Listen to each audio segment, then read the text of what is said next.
મહેસાણા પર મહિલાઓની કળા અને મહેનતથી એક નવી ઓળખાણ ઊભી થઈ રહી છે. મહેસાણાના જય ગોગા સખી મંડળની બહેનો પરંપરાગત તોરણ, ટોડલા અને સજાવટની વસ્તુ બનાવીને માત્ર ઘર સજાવતી નથી, પરંતુ પોતાની જિંદગી પણ સવારી રહી છે.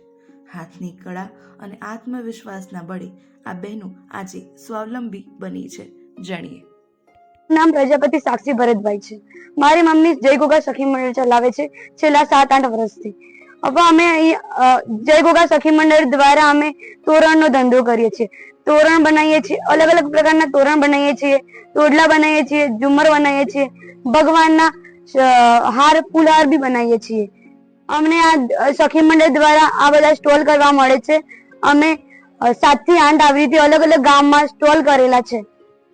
અમે બનાવીએ 100 વાળા બી બનાવીએ છીએ, 200 વાળા બી બનાવીએ છીએ, 500 વાળા બી બનાવીએ છીએ અને 700 વાળા બી બનાવીએ છીએ.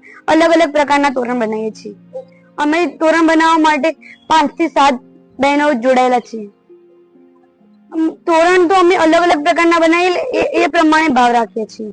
અને તોરણ બનાવવા બેસે એટલે જો મોટું તોરણ હોય તો 3 થી 4 કલાક થાય અને નાનું તોરણ હોય તો 2-2.5 કલાકમાં પતી જાય છે.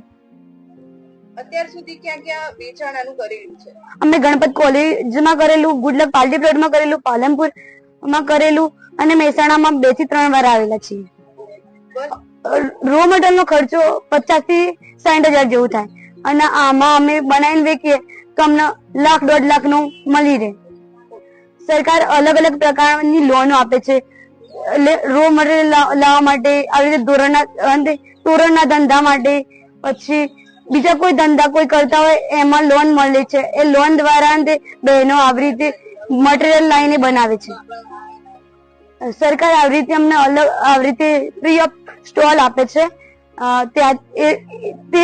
તે માટે અમારી કલાને લોકો જાણે છે અને અમને પ્રોત્સાહન મળે છે, અમને ધંધો કરવાનો એક તક મળે છે.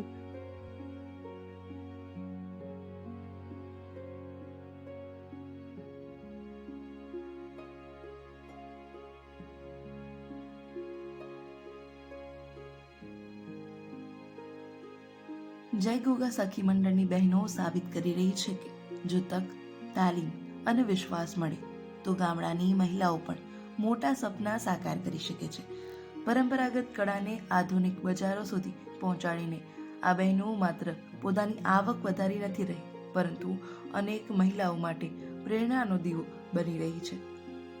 આ છે મહેસાણાની મહિલાઓની સાચી શક્તિ અને આત્મનિર્ભરતાનું જીવતું ઉદાહરણ. રિંકુ ઠાકોર, લોકલ 18, મહેસાણા.